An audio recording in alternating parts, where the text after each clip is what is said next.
현재 북한에서 일어나고 있는 실제 생활들을 소설처럼 만들어낸 이야기입니다. 새벽 4시 함경남도 심포조선소 제3공장 지하 경납고의 형광등이 차가운 백색광을 내뿜고 있었다. 나는 철제 계단을 내려가며 손바닥에 배인 땀을 작업복에 문질렀다. 23해 동안 이 조선소에서 일했지만 오늘 같은 긴장감은 처음이었다. 경납고 안 거대한 선체가 드러났다. 8,700톤급. 길이만 120m에 달하는 검은 철의 괴물. 우리는 이것을 91호 프로젝트라고 불렀다. 공식 명칭은 없었다. 아니, 있을 수 없었다. 이 존재 자체가 국가 최고 기밀이었으니까.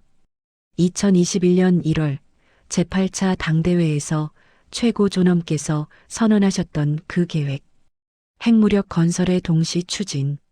나는 그때 텔레비전 화면 속 최고 존엄의 표정을 잊을 수 없다. 단호함과 결의, 그리고 그 눈빛 속에 담긴 무언가. 세계를 향한 도전이었을까? 아니면 생존을 향한 절박함이었을까? 경납고 책임자 김철혁 동무가 내 어깨를 툭 쳤다. 그는 모스크바 바우만 공가대학을 졸업한 엘리트였다. 우리 같은 현장 기술자들과는 차원이 다른 지식을 가진 사람.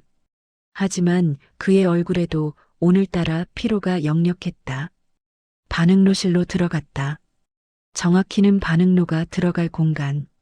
직경 8m, 높이 12m의 원통형 구조물.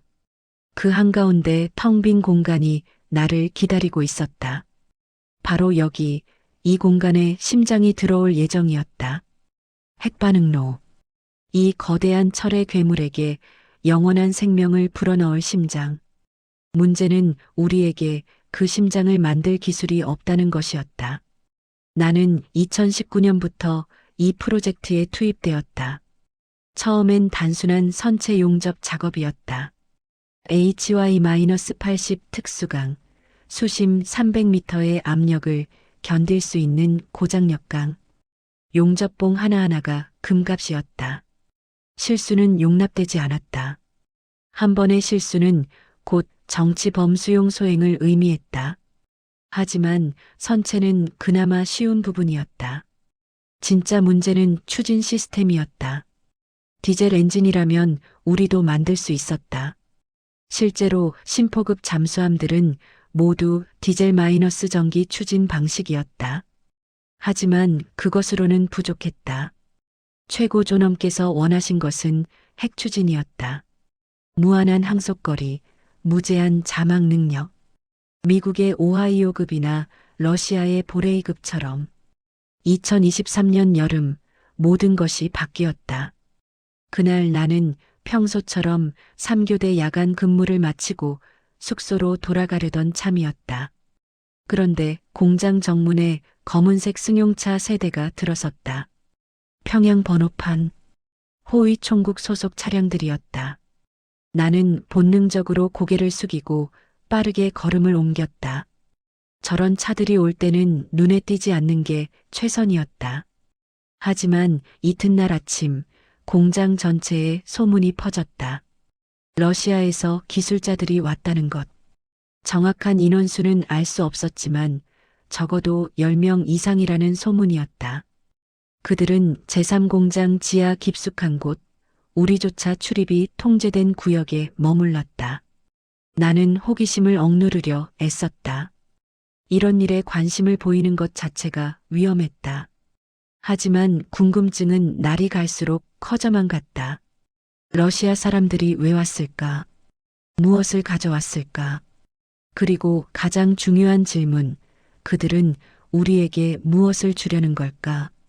2달 후, 나는 우연히 그 답을 알게 되었다. 설비 점검 중이었다. 냉각수 배관 시스템에 문제가 생겨서 긴급 수리 명령이 떨어졌다. 문제는 그 배관이 금지구역 바로 옆을 지나간다는 것이었다. 하지만 선택의 여지가 없었다. 냉각수 시스템이 멈추면 전체 공정이 중단되었다. 경비병의 감시 아래 금지구역 경계선을 따라 배관을 점검하던 중이었다. 철문 너머에서 소리가 들렸다. 러시아어였다. 나는 러시아어를 할 줄 몰랐지만 그 억양만큼은 확실히 알아들을 수 있었다. 그리고 그들이 반복해서 언급하는 단어. 레악토르, 반응로. 경비병이 나를 노려봤다. 나는 재빨리 고개를 돌리고 배관에만 집중했다. 하지만 그 순간 철문이 잠깐 열렸고 나는 얼핏 안을 볼 수 있었다. 거대한 원통형 구조물, 직경 4미터쯤 되어 보이는 스테인리스 스틸로 제작된 듯한 물체. 그 표면에 희미하게 새겨진 키릴 문자. 내 심장이 미친 듯이 뛰었다. 저것이 바로 그것이었다. 반응로 모듈.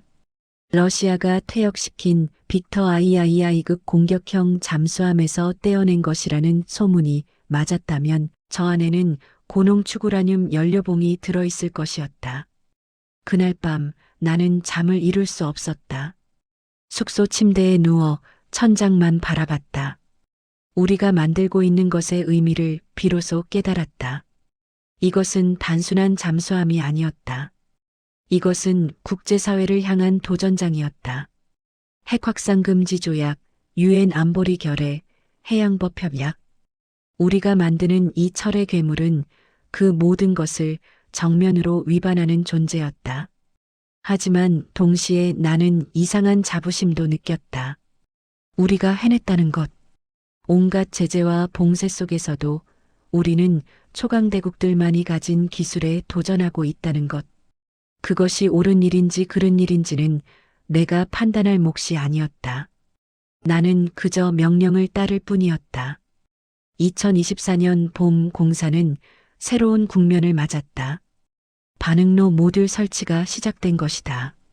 나는 직접 참여하지 못했지만 같은 조 동무들에게서 단편적인 이야기들을 들을 수 있었다. 모듈을 선체에 고정하는 작업만 72시간이 걸렸다고 했다.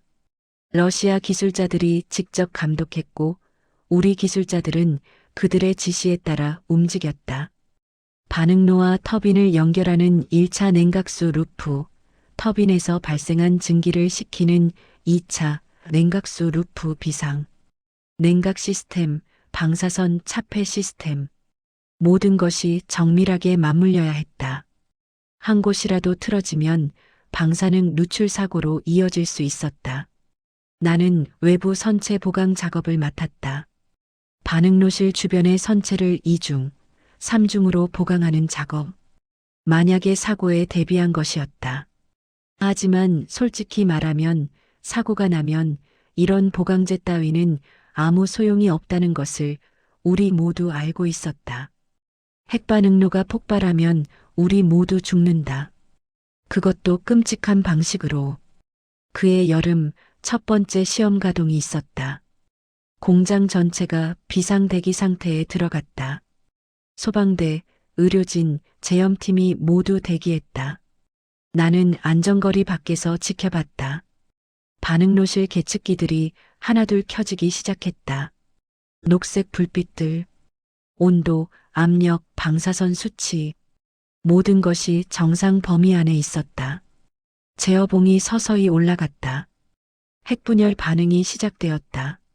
원자로 안에서 우라늄-235 원자핵이 중성자를 흡수하고 쪼개지면서 엄청난 에너지를 방출하기 시작했다. 그 열이 1차 냉각수를 가열하고 뜨거워진 냉각수가 증기 발생기로 흘러들어가 2차 냉각수를 끓였다. 증기가 터빈을 돌렸다. 발전기가 회전했다. 전기가 만들어졌다. 우리는 성공했다. 핵추진 잠수함의 심장이 뛰기 시작한 것이다. 그 순간 경납고 안에 있던 모든 사람들의 얼굴에 긴장이 풀렸다. 몇몇은 울먹이기까지 했다. 우리는 해냈다. 미국도 러시아도 중국도 영국도 프랑스도 가진 그 기술을 우리도 이제 손에 넣었다. 하지만 나는 웃을 수 없었다. 왜일까? 성공의 순간인데 가슴 한구석이 무거웠다. 아마도 내가 알고 있었기 때문일 것이다. 이 기술이 어디서 왔는지, 이것을 얻기 위해 무엇을 포기했는지. 그날 밤 숙소로 돌아가는 길에 동해를 바라봤다. 파도가 철썩이는 소리가 들렸다. 저 바다 어딘가에서 이 잠수함이 움직이게 될 것이었다. 수면 아래 200m, 아무도 모르는 깊이에서. 그리고 그것은 국제사회가 금지한 모든 것을 위반하며 움직일 것이었다. 2024년 가을, 프로젝트는 새로운 단계로 접어들었다. 무장 시스템 탑재였다. 91호의 진짜 목적. 이것은 단순한 공격형 잠수함이 아니라 전략 잠수함이었다. 핵탄두를 탑재한 잠수함 발사탄 도미사일, SLBM을 실을 수 있는 잠수함. 제2경 능력. 지상의 모든 핵시설이 파괴되어도 바닷속 깊은 곳에서 반격할 수 있는 능력. 경납고 북쪽 구역에 특수 크레인이 설치되었다. 미사일 발사관을 실을 준비였다. 총 16개의 발사관. 각각의 북극성 -5형 미사일이 장착될 예정이었다. 사거리 3,000km. 동해 어디에서 발사하든 일본 전역이 사정권에 들어왔다. 조금만 더 나가면 괌까지 닿을 수 있었다. 나는 발사관 고정 장치 용접을 맡았다. 이것은 선체 용접보다 훨씬 까다로운 작업이었다. 발사관은 수압과 발사 충격을 동시에 견뎌야 했다. 용접 부위에 미세한 균열이라도 생기면 바닷물이 침투할 수 있었다. 그리고 바닷물이 미사일 연료와 접촉하면 생각하고 싶지 않은 시나리오였다. 작업은 밤낮 없이 계속되었다. 3교대 시스템이었지만 실질적으로는 하루 16시간씩 일했다. 공사 일정이 늦어지면 책임자들이 처벌받았고 그 분노는 고스란히 우리에게 내려왔다. 식사 시간도 제대로 주어지지 않았다. 밥 한 그릇 급하게 먹고 다시 작업장으로 복귀했다. 그렇게 석 달이 흘렀다. 2025년 1월 드디어 시운전 준비가 완료되었다. 하지만 문제가 있었다. 시운전을 어디서 할 것인가? 심포 앞바다는 너무 얕았다. 그리고 무엇보다 미국과 한국의 정찰 위성이 24시간 이 지역을 감시하고 있었다. 결국 결정이 내려졌다. 잠수함을 밤에 이동시켜 동해 깊은 곳으로 빼내는 것. 위험한 작업이었다. 아직 모든 시스템이 완벽하게 검증되지 않은 상태에서 실전 항해를 하는 것이나 마찬가지였다. 3월 15일 밤 작전이 실행되었다. 나는 출항 준비 작업에 동원되었다. 경납고에 거대한 수문이 열렸다. 바닷물이 천천히 차올랐다. 91호의 검은 선체가 물에 잠기기 시작했다. 선체에 반사된 물빛이 일렁였다. 마치 살아있는 생물 같았다. 함교에서 신호등이 깜빡였다. 출항 준비 완료. 예인선 두 척이 91호를 천천히 끌어냈다. 경납고 밖으로, 심포항 외곽으로. 나는 부두에서 그 모습을 지켜봤다. 달빛 아래 거대한 그림자가 움직이고 있었다. 그리고 91호는 자망했다. 물속으로 사라졌다. 마지막으로 보인 것은 함교 끝에 작은 불빛이었다. 그것마저 파도 아래로 가라앉았다. 나는 한동안 그 자리에 서 있었다. 바다만 바라봤다. 저 아래 어딘가에서 91호가 움직이고 있을 것이었다. 핵반응로의 열이 터빈을 돌리고 스크류가 바닷물을 가르며 아무도 모르게, 아무도 볼 수 없게. 그날 이후로 나는 며칠간 소식을 듣지 못했다. 시운전이 어떻게 진행되고 있는지, 문제는 없는지 아무도 말해주지 않았다. 우리는 그저 다음 명령을 기다릴 뿐이었다.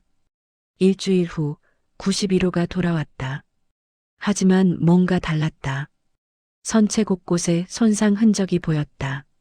함교 외벽에 긁힌 자국, 후미 안정판에 찌그러짐. 무슨 일이 있었던 것 같았다.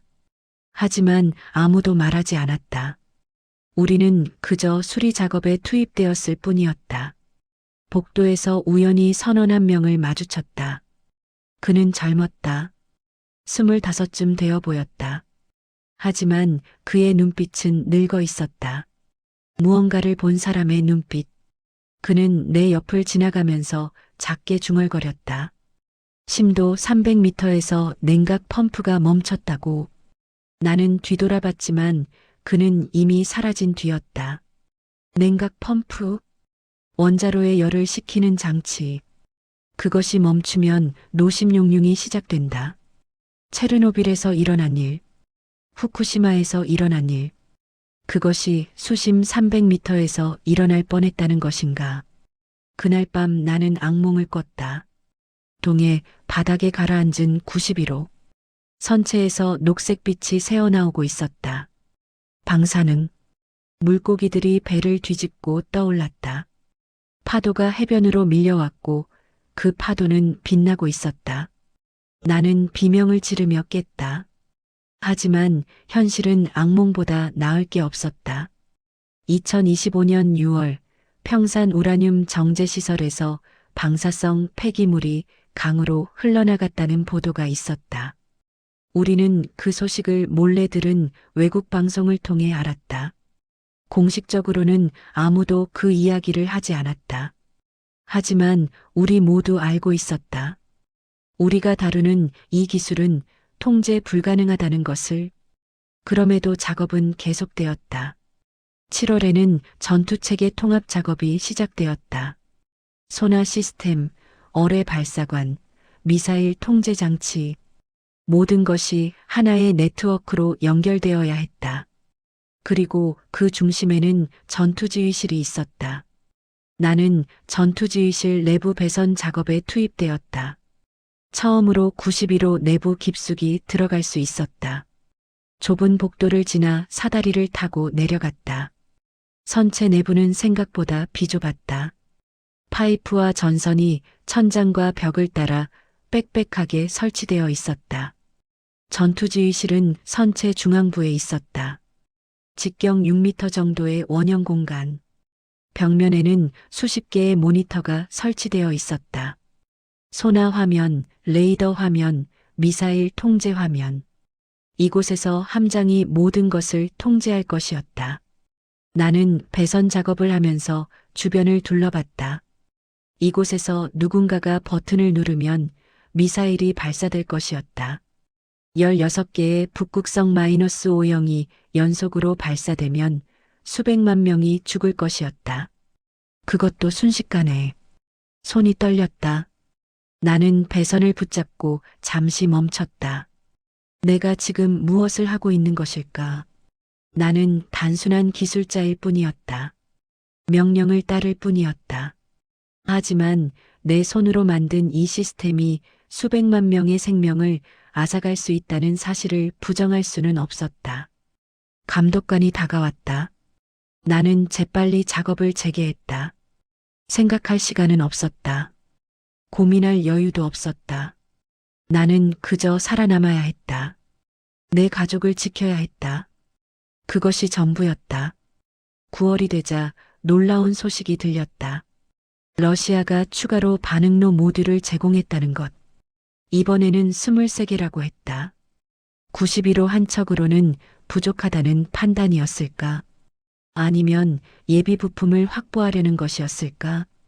이유야 어찌되었든 이것은 중대한 의미를 가졌다. 러시아가 본격적으로 우리의 핵추진 잠수함 개발을 지원하고 있다는 것. 그것은 단순한 기술 협력을 넘어선 것이었다. 국제사회의 제재를 정면으로 위반하는 행위. 유엔 안보리 결의 1718호, 1874호, 2270호. 모든 핵 관련 물품과 기술의 이전을 금지한 결의들. 하지만 러시아는 신경 쓰지 않았다. 우크라이나 전쟁으로 서방과의 관계가 파탄난 상황에서 러시아는 새로운 동맹을 필요로 했다. 그리고 우리는 그 대가로 포탄과 미사일을 제공했다. 서로에게 필요한 거래였다. 10월 91호의 두 번째 시운전이 시작되었다. 이번에는 좀 더 원거리 항해였다. 동해를 횡단하여 일본 인근 해역까지 가는 것. 물론 일본 영해에는 진입하지 않을 예정이었다. 하지만 배타적 경제 수역까지는 갈 수 있었다. 출항 전날 밤 나는 부두에 앉아 있었다. 담배를 피우면서 바다를 바라봤다. 별이 총총했다. 파도 소리만 들렸다. 평화로운 밤이었다. 하지만 나는 알고 있었다. 이 평화가 얼마나 취약한지. 저 바다 아래 91호가 움직이기 시작하면 이 지역 전체의 긴장이 극도로 높아질 것이었다. 한국 해군, 일본 해상자위대, 미국 칠함대 모두가 긴장할 것이었다. 옆에 누군가 앉았다. 돌아보니 김철혁 동무였다. 그도 담배를 꺼내 물었다. 우리는 한동안 말없이 담배만 피웠다. 결국 그가 먼저 입을 열었다. 우리가 만든 게 괴물이 될까 두렵다고.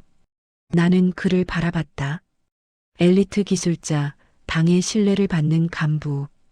그런 그도 두려움을 느끼고 있었다. 나는 대답하지 않았다. 대답할 수 없었다. 우리는 이미 선택의 기로를 지나쳐 버렸으니까. 이제는 돌아갈 수 없었다. 91호는 곧 바다로 나갈 것이고 세상은 그 존재를 알게 될 것이었다. 2025년 12월 25일 모든 것이 바뀌었다. 최고 존엄께서 심포조선소를 현지 지도하셨다.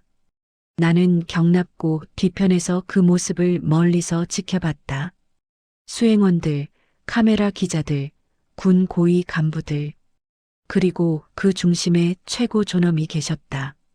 91호의 모습이 완전히 공개되었다. 그동안 위성사진으로만 포착되었던 선체가 이제 전 세계에 선명하게 드러났다. 8700톤급 핵추진 전략 유도탄 잠수함, 16개의 SLBM 발사관, 그리고 가장 중요한 것, 핵반응로. 나는 그 순간을 지켜보면서 이상한 감정을 느꼈다. 자부심과 두려움이 뒤섞인 감정. 우리가 해냈다는 자부심. 하지만 동시에 이것이 불러올 결과에 대한 두려움. 촬영이 끝난 후 공장 전체가 긴장에 휩싸였다. 이제 전 세계가 91호의 존재를 알게 되었다. 다음 단계가 무엇일지는 명확했다. 실전 배치. 그리고 그것은 지역 안보 상황을 완전히 바꿀 것이었다. 나는 그날 밤 숙소로 돌아가지 않고 공장에 남았다. 경납고를 혼자 걸어 다녔다. 91호를 바라봤다. 검은 철의 거대한 괴물. 내 손으로 만든, 우리 모두의 손으로 만든 존재. 선체에 손을 댔다. 차가운 금속의 감촉. 이 안에 핵반응로가 있었다. 우라늄-235가 조용히 분열하면서 엄청난 에너지를 만들어내고 있었다. 그 에너지로 이 거대한 괴물이 움직일 것이었다. 하지만 나는 알고 있었다. 이 기술이 완벽하지 않다는 것을. 첫 시운전 때 냉각 펌프가 멈췄던 것. 평산에서 방사성 폐기물이 강으로 흘러들었던 것. 우리의 핵기술은 아직 통제 가능한 수준이 아니었다. 만약 91호가 동해에서 사고를 일으키면 어떻게 될까? 방사성 물질이 바다로 유출되면, 한국과 일본의 어장이 오염되면 수백만 명이 영향을 받을 것이었다. 먹이사슬을 따라 방사능이 축적되고 암 발병률이 치솟을 것이었다. 하지만 그것은 내가 통제할 수 있는 일이 아니었다. 나는 한낱 기술자일 뿐이었다. 명령에 따라 움직이는 톱니바퀴, 거대한 국가기계의 작은 부품. 다음 날 새로운 지시가 내려왔다. 91호의 최종 점검을 실시하라는 것. 2026년 초 실전 배치를 목표로 한다는 것. 모든 시스템을 완벽하게 작동 가능한 상태로 만들라는 것. 나는 다시 작업장으로 향했다. 같은 동무들이 이미 작업을 시작하고 있었다. 우리는 서로 눈을 마주쳤다. 아무 말도 하지 않았다. 할 말이 없었다. 냉각수 시스템 점검, 발전기 정비, 추진축 윤활, 소나 교정, 무기 시스템 테스트, 끝없는 작업 목록. 우리는 하나씩 체크해 나갔다. 작업 중에 외국 방송 뉴스가 몰래 전해졌다. CNN이었다. 북한의 핵추진 잠수함이 완전한 형태로 공개되었다는 보도, 전문가들의 분석, 핵반응로가 이미 설치되었을 가능성, 건조가 최종 단계에 진입했다는 평가. 그들의 분석은 대체로 정확했다. 하지만 그들이 알지 못하는 것도 있었다.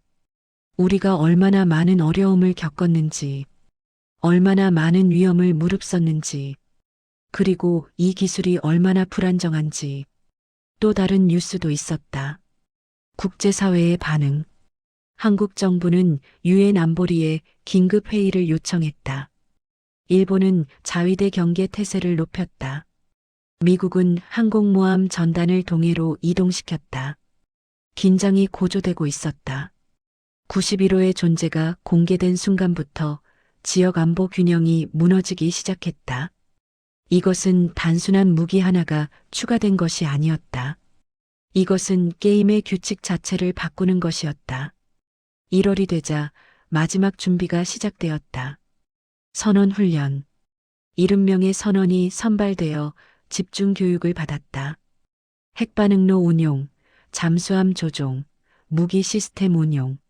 모든 것을 익혀야 했다. 그들은 하루 18시간씩 훈련했다. 나는 가끔 그들을 봤다.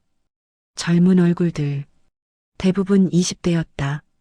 그들은 자부심에 차 있었다. 조국의 핵무력을 책임질 정예부대. 하지만 나는 알고 있었다. 그들이 탈 잠수함이 얼마나 위험한지. 수심 300m, 사방이 철벽으로 둘러싸인 좁은 공간. 탈출구는 없다. 사고가 나면 모두 죽는다. 그것도 아주 천천히, 고통스럽게. 러시아 쿠르스크호 참사가 떠올랐다.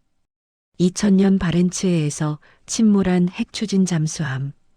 118명의 선원이 모두 죽었다. 일부는 즉사했지만 일부는 며칠간 살아있었다. 산소가 떨어지고 이산화탄소가 차오르는 어둠 속에서 91호에도 그런 일이 일어날 수 있었다. 아니, 우리의 기술 수준을 생각하면 일어날 가능성이 더 높았다. 하지만 아무도 그 이야기를 하지 않았다. 우리는 그저 주어진 임무를 수행했다. 의심하지 않았다.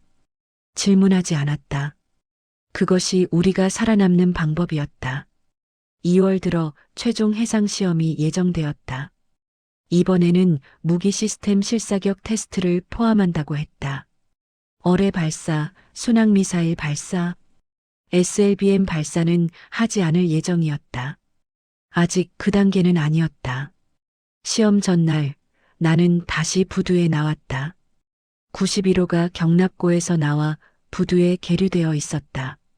선원들이 승선 준비를 하고 있었다. 보급품이 실렸다. 식량, 담수, 연료. 나는 한 선원과 눈이 마주쳤다. 그는 24쯤 되어 보였다. 평양 출신인 듯 말씨가 또렷했다. 그는 나에게 다가와 물었다. 이 배가 안전한지. 나는 대답할 수 없었다. 안전하다고 거짓말할 수도 없었고 위험하다고 진실을 말할 수도 없었다. 나는 그저 고개를 끄덕였다. 최선을 다했다고. 우리가 할 수 있는 모든 것을 했다고. 그는 고마워하며 돌아갔다. 나는 그의 뒷모습을 바라봤다. 저 젊은이가 살아서 돌아올 수 있을까? 아니, 91호에 탄 70명 모두가 무사할 수 있을까? 다음 날 새벽 91호가 출항했다. 나는 부두에서 지켜봤다. 예인선 없이 자력으로 출항하는 첫 항해였다. 핵추진 시스템이 완벽하게 작동하고 있다는 증거였다. 91호는 천천히 움직였다. 거대한 검은 선체가 물을 가르며 나아갔다. 함교에서 신호등이 깜빡였다. 자망 준비. 그리고 91호는 가라앉기 시작했다. 선체가 물에 잠기고 함교가 물에 잠기고 마침막으로 잔망경 끝이 사라졌다. 바다는 다시 고요했다. 파도만 철썩이고 있었다. 하지만 그 고요함 아래에서 91호가 움직이고 있었다. 조용히 은밀하게 아무도 모르게 나는 한참을 그 자리에 서 있었다. 바다만 바라봤다. 내가 만든 것, 우리가 만든 것이 저 밑에서 움직이고 있었다. 국제법을 위반하며 해양 환경을 위협하며 지역 평화를 흔들며. 하지만 동시에 나는 생각했다. 이것이 우리의 선택이었을까? 아니면 우리에게 다른 선택지가 없었을까?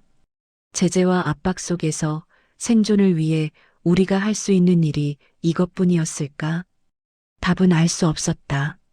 아마 영원히 알 수 없을 것이다. 나는 돌아섰다. 공장으로 향했다. 아직 할 일이 많았다. 91호는 첫 번째일 뿐이었다. 이미 두 번째, 세 번째 선체 건조가 논의되고 있었다. 러시아에서 제공받은 추가 반응로 모듈을 활용해서. 그리고 나는 알고 있었다. 이 일은 끝나지 않을 것이라는 것을. 91호가 성공하면 더 많은 잠수함이 만들어질 것이었다. 그리고 그때마다 나는 여기 있을 것이었다. 용접기를 들고 명령을 따르며 살아남기 위해 애쓰며. 일주일 후 91호가 돌아왔다. 시험은 성공적이었다고 했다. 모든 시스템이 정상 작동했다고. 어뢰 발사도 순항미사일 발사도 완벽했다고.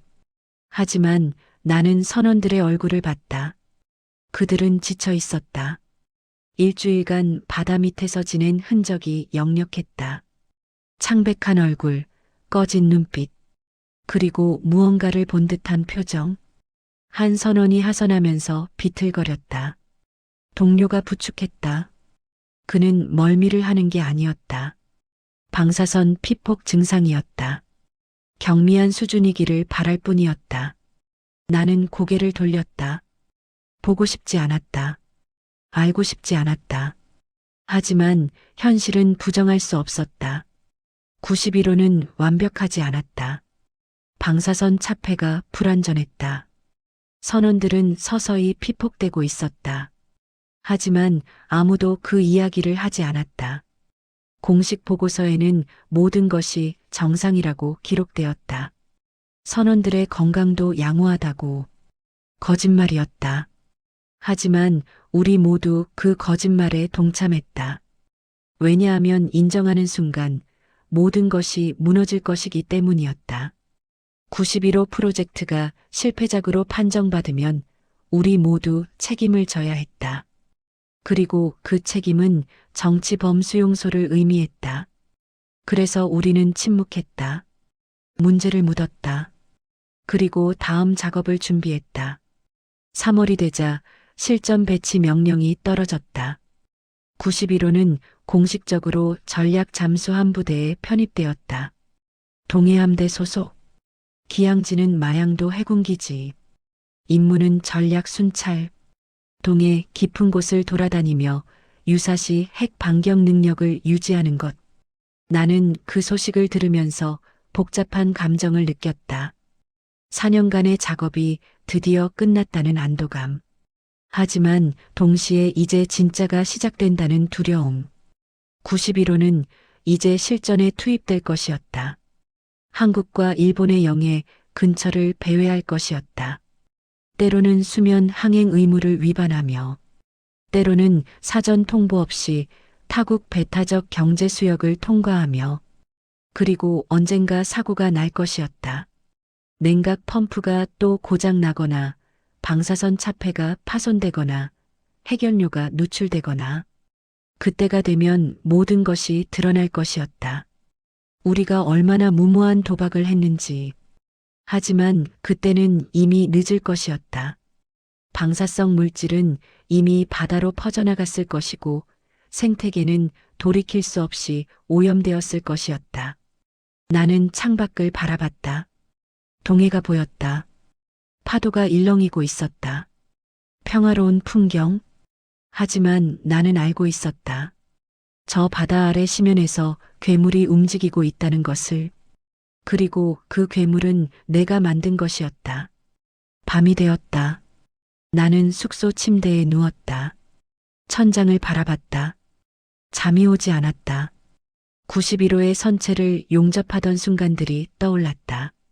반응로실 배관을 설치하던 날, 발사관을 고정하던 밤, 전투지휘실 배선 작업, 모든 순간이 생생했다. 나는 그저 명령을 따랐을 뿐이었다. 살아남기 위해, 가족을 지키기 위해. 하지만 그것이 변명이 될 수 있을까? 수백만 명의 생명을 위협하는 무기를 만드는 것에 대한 변명이. 창문 너머로 별이 보였다. 수천 년 전부터 저기 있던 별들. 인간의 어리석음을 지켜봐 온 별들. 나는 눈을 감았다. 어쩌면 언젠가 진실이 밝혀질 것이었다. 91호가 일으킨 사고로 혹은 체제가 붕괴되면서 그때가 되면 세상은 알게 될 것이었다. 우리가 무엇을 했는지, 얼마나 무책임했는지. 하지만 그때는 이미 늦을 것이었다. 나는 그렇게 밤을 지새웠다. 죄책감과 두려움, 그리고 체념 속에서 내일 아침이 되면 나는 다시 공장으로 갈 것이었다. 다음 프로젝트를 위해, 두 번째 핵 추진 잠수함을 위해. 그리고 그 순환은 계속될 것이었다. 91호, 92호, 93호. 끝없이 동해의 파도 소리만이 고요히 들려왔다. 그 아래 심연에서 우리가 만든 괴물이 조용히 움직이고 있었다. 세상을 향해, 미래를 향해. 그리고 나는 알고 있었다. 이것은 시작에 불과하다는 것을.